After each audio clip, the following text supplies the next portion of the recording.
خلق الإنسان وعلمه البيان وأخرج الناس من الظلمات إلى النور ومن الجهل إلى الشعور والصلاة والسلام على سيد الرسل وخاتم النبيين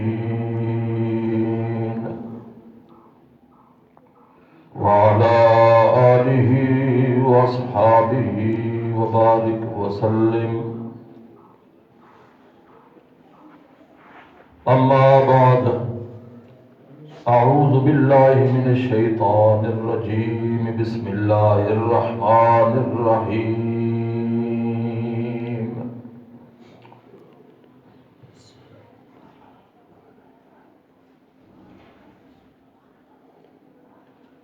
إن الذين يرمون المحصنات الغافلات المؤمنات لعنوا في الدنيا والآخرة أو كما قال الله تبارك وتعالى في مقام آخر: ولولا إذ سمعتموه قلتم ما يكون لنا أن نتكلم بهذا سبحانك هذا بهتان عظيم.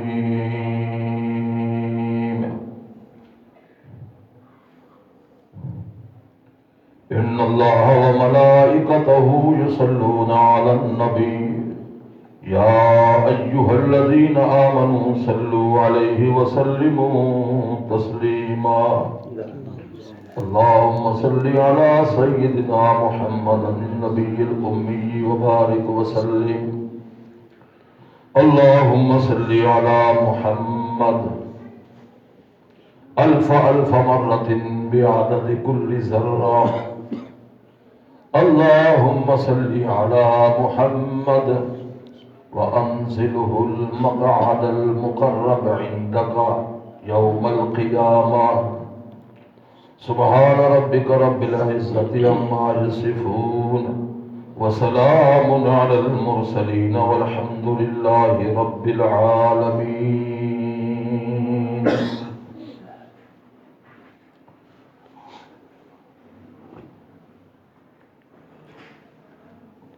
میرے انتہائی واجب الاحترام برادران اسلام،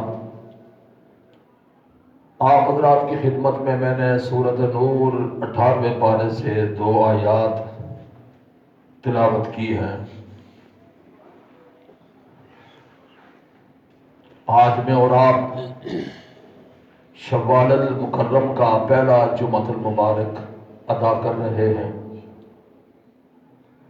اللہ جی نے ہمیں یہ توفیق عطا فرمائی ہے۔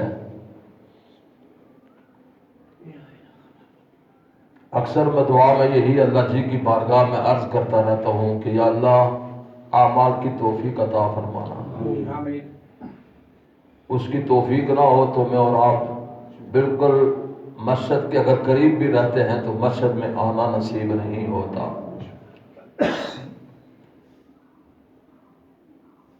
تو جتنے بھی اعمال میں اور آپ ادا کر رہے ہیں، روزے رکھے ہیں، تراویح پڑھی ہے، قرآن کریم گھر میں پڑھا ہے، مسجد میں سماعت کیا ہے، عید کی نماز پڑھی ہے، تو الحمدللہ۔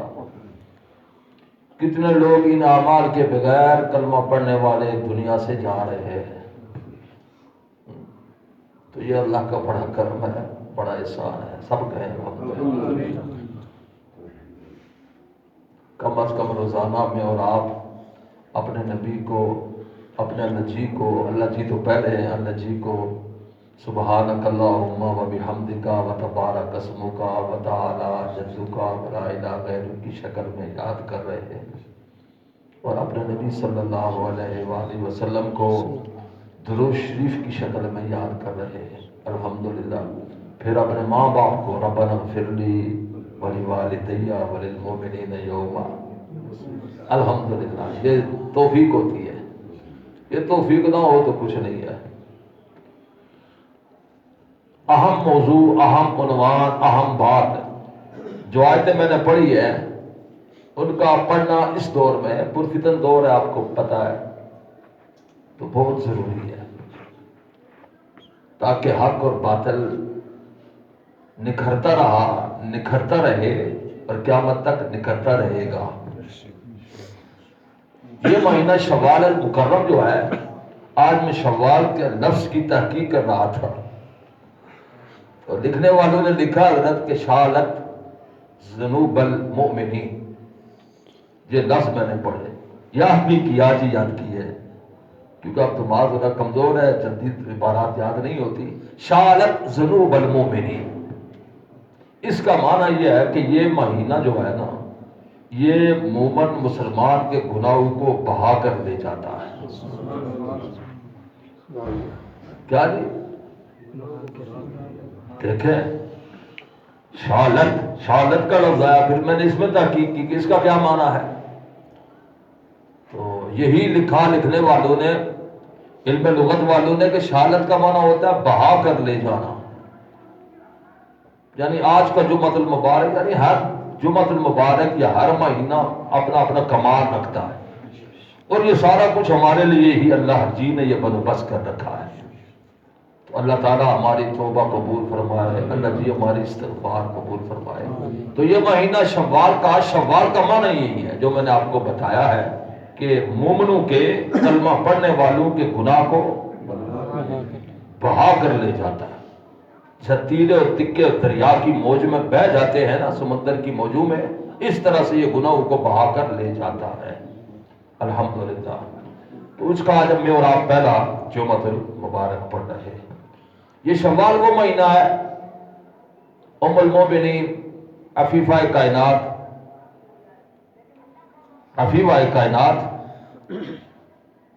رفیقہ حیات حضرت محمد مصطفیٰ صلی اللہ علیہ وسلم کی شادی کا مہینہ ہے۔ کیا ہے؟ شادی کا مہینہ ہے۔ ہماری اس ماں کی شادی ہمارے نبی نے اس مہینے میں کی ہے۔ رمضان المبارک میں نے آپ کو بتایا تھا نا، آپ کے علم میں بھی ہے، 17 رمضان المبارک اسی ماں کی وفات، اسی ماں کی وفات۔ تو اس ماں کا بار بار تذکرہ کرنے کا مقصد یہ ہے کہ آج عالمی کفر جو ہے اس ماں پر بڑی تنقید کر رہا ہے۔ کیا کرتا ہے؟ کیا کرتا ہے؟ تنقید کرتا ہے۔ عالمی کفر بھی اور عالمی منافق یہ تنقید کر رہے ہیں، لہذا ہمیں باخبر رہنا ہے۔ کیا رہنا ہے؟ کیونکہ جب کسان جو ہے، دہقان جو ہے، وہ کسی کھیتی کو تیار کرتا ہے، کسی باپ کو کیا کرتا ہے، کتنی محنت کرتا ہے، تو ایمان پر بھی محنت کی جاتی ہے، اعمال پر بھی کیا کی جاتی ہے، تو پھر اس ایمان کی حفاظت کرنا، اس باغ کی، جیسے باغ کی حفاظت، اسی طرح سے ایمان و اعمال کی حفاظت بہت ضروری ہوتی ہے۔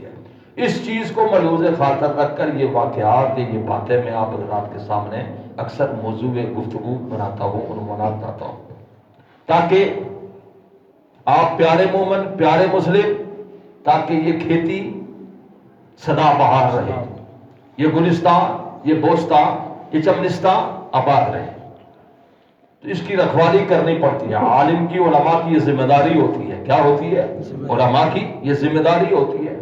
کوئی معمولی کام نہیں ہوتا یہ منصب نبوت پر آنا اور بیٹھنا اور سمجھانا اور بتانا، سارے شعب جو ہیں وہ ملحوظ خاطر رکھتا ہے۔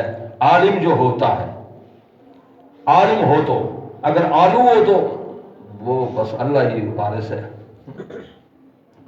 بہرحال دو آیتیں میں نے جو پڑھی ہے، پہلے دن کا معنی آپ کے سامنے کرتا ہوں، اس کے بعد آگے بڑھتے ہیں۔ اللہ رب العزت فرماتے ہیں وَلَوْلَا إِذْ سَمِعْتُمُوهُ قُلْتُمْ مَا يَكُونُ لَنَا أَن نَّتَكَلَّمَ بِهَٰذَا سُبْحَانَكَ هَٰذَا بُهْتَانٌ عَظِيمٌ۔ سورۃ نور ہے، 18واں پارہ ہے، اور 18ویں پارے میں اس ماں کی عظمت و رفعت پر اللہ سبحانہ و تعالی نے 18 آیات نازل کی ہے۔ کتنی؟ 18 آیات۔ اور اس ماں کی سیرت میں، اس زوجہ مطہرہ کی سیرت میں پوری امت کی عورتیں جو ہیں، آج ہیں یا پہلے یا آئندہ جو آئیں گی، ان کی سیرت کے اندر ایک مکمل جنت موجود ہے. کیا موجود ہے؟ ہماری مائیں بہنیں بیٹیاں جو ہیں ان کے لیے یہ ایک بہت بڑا مقام بنتا ہے کہ اس ماں کو اگر میں اور آپ ہماری مائیں بہن بیٹیاں اگر ان کی رہنمائی میں چلیں تو دنیا بھی بن جائے گی، آخرت بھی سنور جائے گی. اب یہ ایسی خاتون ہے، قرآن کریم میں اور بہت ساری خواتین کا ذکر آیا ہے، اور بھی خواتین کا کیا آیا ہے؟ ذکر آیا ہے، لیکن وہ کچھ اور پیرائے میں آیا ہے. اس ماں کا تذکرہ کچھ اور پیرائے میں آیا ہے. ہم نے موازنہ کرنا ہے، دیکھنا ہے کہ کیا انداز خالق ارض سما نے اپنائے ہیں، بنائے ہیں. ہم نے قرآن کریم میں پڑھا، آپ نے بھی پڑھا ہوگا، سورت مریم جب آپ پڑھیں گے، مطالعہ کریں گے، ترجمہ دیکھیں گے، تفسیر دیکھیں گے تو وہاں حضرت مریم علیہ السلام پر ایک الزام لگا. کیا لگا؟ ایک ماں پر، حضرت مریم علیہ السلام. دنیا عیسائیت ہماری ماں عائشہ صدیقہ کی شاید توہین کرتی ہے، مگر ہم اس ماں کی، ہم جس طرح حضرت مریم کو، حضرت عائشہ صدیقہ کو دیکھتے ہیں، حضرت خدیجہ کو دیکھتے ہیں رضی اللہ، حضرت میمونہ جویریہ صفیہ سودا کو دیکھتے ہیں رضی اللہ، اسی طرح سے ہم اس ماں کو، یہ حضرت مریم کا جو ذکر آیا نا، اس کو بھی اسی نظریے سے دیکھتے ہیں. ایک جملہ ہم سوچ بھی نہیں سکتے ان کی توہین پر مبنی اور مشتمل. آپ دیکھیں، آپ یورپ سارا ہمارے نبی کا گستاخ، کبھی سنتے ہیں فرانس، کبھی سنتے ہیں ڈنمارک، کبھی سنتے ہیں کون سا عیسائی ملک توہین کرتا ہے، لیکن ہم نے کبھی یا کسی میرے عالم نے یا پاکستان کے اندر پوری امت مسلمہ میں حضرت موسیٰ علیہ السلام یا حضرت عیسیٰ روح اللہ کی کوئی توہین کرتا ہے؟ ہم ان کی توہین بھی کفر سمجھتے ہیں. کیا سمجھتے ہیں؟ یہ ہمارا ایمان ہے. قرآن پاک نے ہمیں بتا دیا ہے، وہ بھی باعزت، یہ بھی باعزت، وہ بھی قابل عزت، وہ بھی قابل احترام، اور یہ بھی قابل احترام ہے. تو قرآن کریم رہنمائی کرتا ہے. الزام حضرت مریم پہ بھی لگا، اور الزام کیا لگا؟ قرآن پاک نے اس کو بیان کیا. 16ویں پارے نے اس کو پورا چیپٹر آیا ہے، اور اللہ کریم نے اپنے نبی سے فرمایا وَاذْكُرْ فِي الْكِتَابِ مریم. کیا جی؟ وَاذْكُرْ، میں اس خاتون کا تذکرہ اس لیے کر رہا ہوں، اور خواتین سے بھی یہ کہ خواتین کا کتنا بڑا مقام ہے معاشرے میں. اسلام سے قبل اور آج بھی جہالت کے باعث عورت کی عزت نہیں، عورت کی بولو عزت نہیں کی جاتی. ماں کا مقام قرآن نے بتایا نہیں بتایا؟ بولو. بہن کا مقام، عورت کو میراث میں شامل کیا گیا، جائیداد میں. یہ اسلام کا سب سے بڑا حسین پہلو ہے، اس کو ذہن میں رکھیں.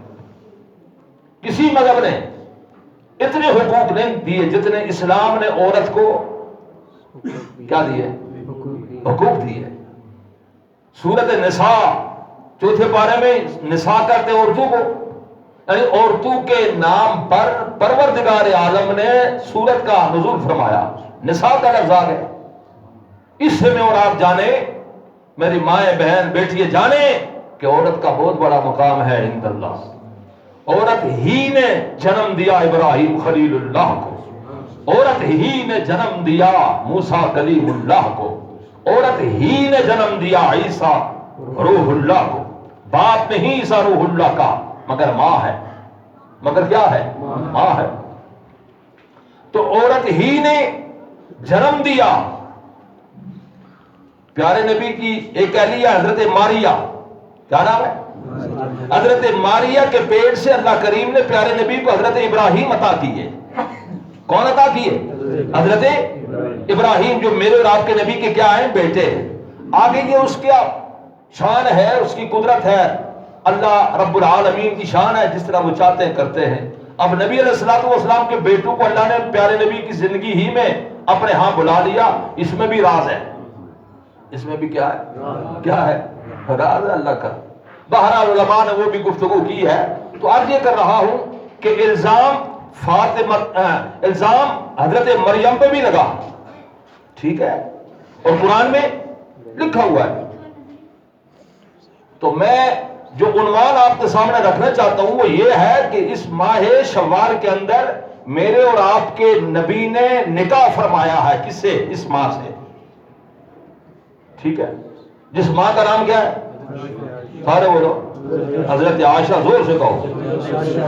اگر آپ بولیں گے نا جو میرے علماء اس ماں کا دفاع کر رہے ہیں ان کو ماں عائشہ صدیقہ خواب میں آ رہی ہے. کیا آ رہی ہے؟ ہاں میرے علماء کو خواب میں بھی آ رہی ہے. اور ماں عائشہ فرما رہی ہے بیٹا تو نے میری عزت اور ناموس پر بڑا کام کیا، تجھے مبارک ہو. اس لیے نام تو لے لینا.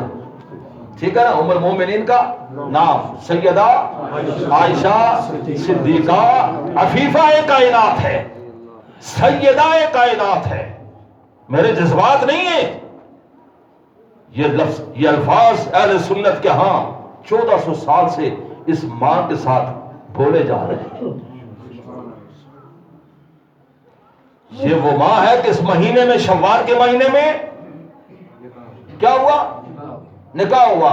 اور میں آپ کو بتا چکا ہوں، آپ کے عقیدے میں یہ بات میری طرف سے آ چکی ہے کہ نبی علیہ الصلوۃ والسلام نے جتنی شادیاں کی ہیں مرضی سے نہیں کی ہیں. بولو بولو بولو بولو.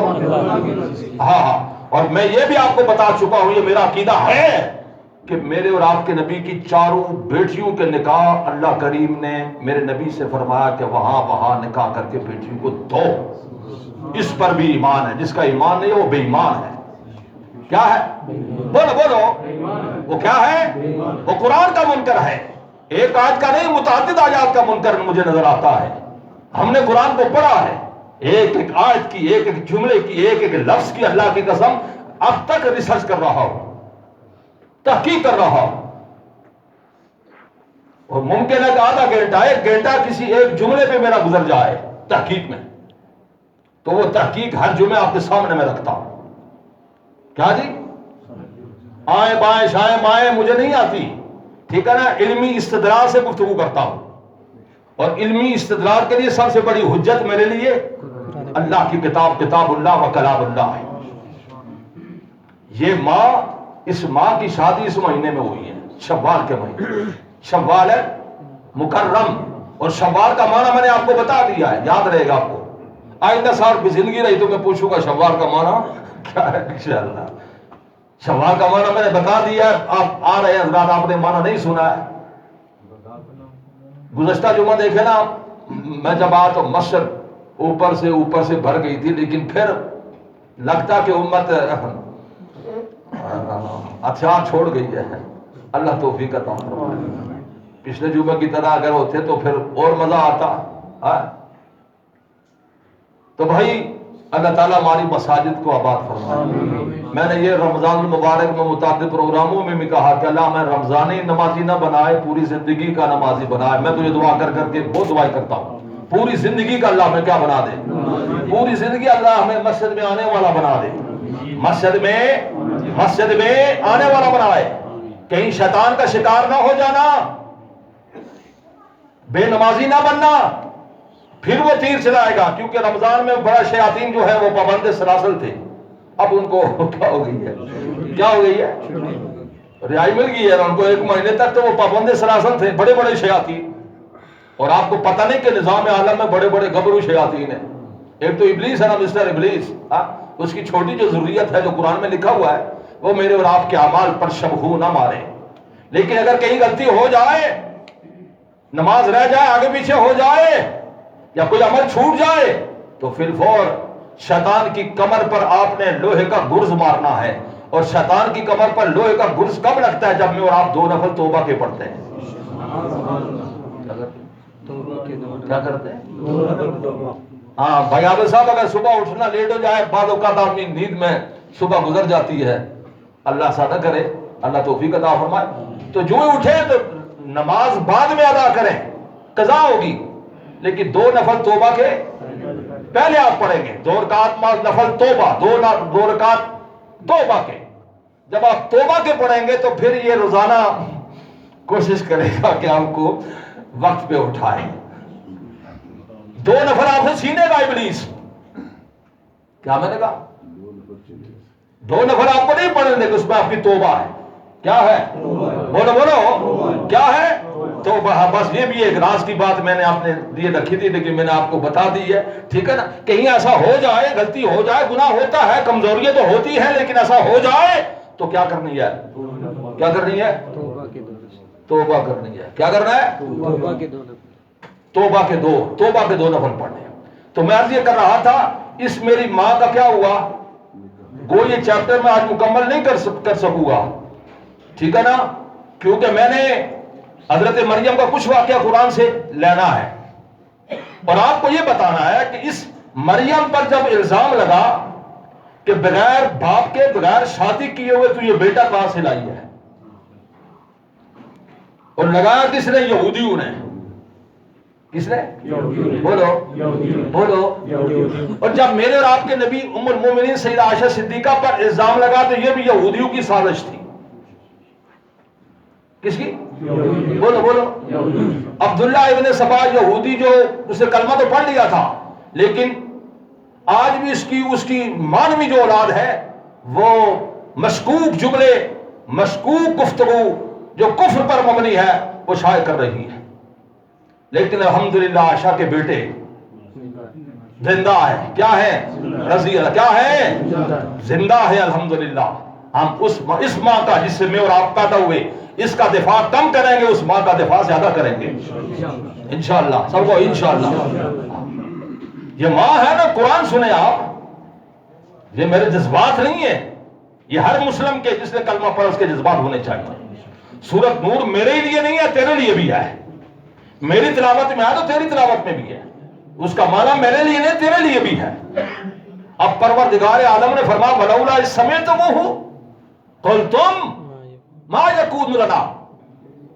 میرے نبی اور میرے نبی کے صحابہ، تم نے سن لیا تھا نا کہ عائشہ پہ کیا لگا؟ کیا لگا؟ بولو، کیا لگا؟ الزام لگا۔ تو تم ما یکون لنا، دیکھیں لفظ ما یکون لنا، تمہیں یہ کہنا چاہیے تھا۔ یہ کون کہہ رہا ہے؟ اللہ جی فرما رہے ہیں، اس کائنات کا خالق و مالک فرما رہا ہے ما یکون لنا، تمہیں یہ کہنا چاہیے تھا ان نتکلم بہذا، ہم تو یہ جملہ سوچ ہی نہیں سکتے۔ اس ماں پر الزام لگانے والا جملہ، بولو بولو بولو بولو بولو بولو، یہ کون کہتا ہے؟ اللہ جی فرما رہے ہیں۔ یہ کس کا دفاع ہے؟ کس کا یہ دفاع ہے؟ ماں عائشہ کا یہ دفاع ہے۔ عائشہ کا نام آج ہم رکھتے ہیں، بچیوں کا نام رکھتے ہیں، عائشہ بھی رکھتے ہیں، صدیقہ بھی رکھتے ہیں، عفیفہ بھی رکھتے ہیں، طاہرہ بھی رکھتے ہیں، مطہرہ بھی رکھتے ہیں، الحمدللہ۔ اور ہم مکمل نباہ کر رہے ہیں قرآن آیات کے مطابق۔ پروردگار عالم نے فرمایا آپ تمہیں یہ جملہ سوچنا بھی کہ عائشہ ایسی ہے، استغفر اللہ ان نتکلم بہذا۔ منافقوں نے سوچا ہے، عبداللہ بن ابی نے سوچا ہے، اور اس تمام الزام اور تہمت کا سرغنہ جو ہے وہ عبداللہ بن ابی ابن سلول تھا، لعنت اللہ علیہ، لعنت اللہ علیہ۔ اس پہ میں لعنت بھیج رہا ہوں برسر منبر، کیونکہ میرے رب نے